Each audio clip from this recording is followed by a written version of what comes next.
Mga ka-showbiz, it's showtime, mas tumaas ang ratings.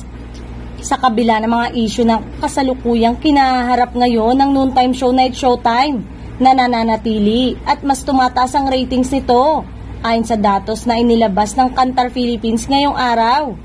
Lumalabas na pinakapinapanood ng madlang people sa buong bansa ang kapamilya variety show na It's Showtime sa 3 nagsasalpukang palabas sa tanghali. Nakapagtala ang programa ng madlang people ng 7.0% na TV ratings na pinagsamang tala mula sa GTV, A to Z, Kapamilya Channel at Jeepney TV.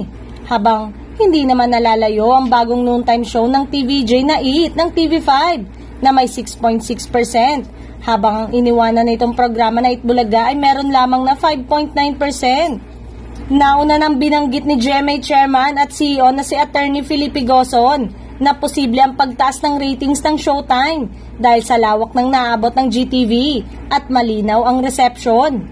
Ipinagmamalaki naman ni kapatid Top Honcho Manny V. Pangilinan na mas pinalakas na raw ang signal at reception ng kanilang TV network na tama lang sa pagsalubong ng iconic comedy trio, Bit-Bit ang Legit The Barkads. Matagal nang pansin na iba ang tala ng Kantar sa AGB Nielsen ratings na madalas na nasisilip ng marami mula nang mawala sa ere ang ABS-CBN noong 2020. Ito ay dahil sa mas malawak ang nakukuha ng Kantar kumpara sa AGB. Ayon sa Certified Kapamilya Facebook page, ang ika nga ay sinesurvey ng Kantar ay umaabot sa 2,610 na household na sakop ang urban at rural areas sa buong bansa. Hindi gaya ng AGB na nasa 1,980 ang household na tinatala at ang sakop lamang nito ay urban area. Sinasabi rin na ang survey at ratings ang magiging basehan ng advertisers at nagiging sukatan kung patok ang isang programa sa telebisyon.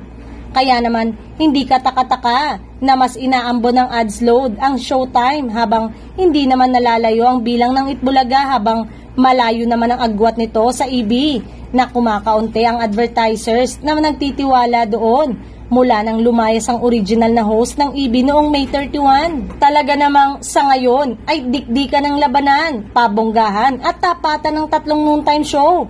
Kaya asana maglalabas pa ng numero ang ratings provider upang makita kung alin sa 3 ang tunay na pinagkakatiwalaan ng mga manonood. Pero sa ngayon, let us savor the victory na para sa ating lahat, madlang people, ang mataas na ratings ay bonus na lang dahil hanggang merong nagtitiwala sa palabas. Samantalang wala pang inilalabas ang desisyon ang MTRCB ukol sa issue na kinasasangkutan ng nasabing noontime show, ang It's Showtime. Magbigay lamang po tayo ng komento at opinyon at kung bago ka lang sa aking channel ay huwag mong kalimutang mag-like at mag-subscribe at pindutin mo na rin ang notification bell button para updated kayo sa mga showbiz balita. So that's it mga showbiz. Hanggang sa muli. Thanks for watching.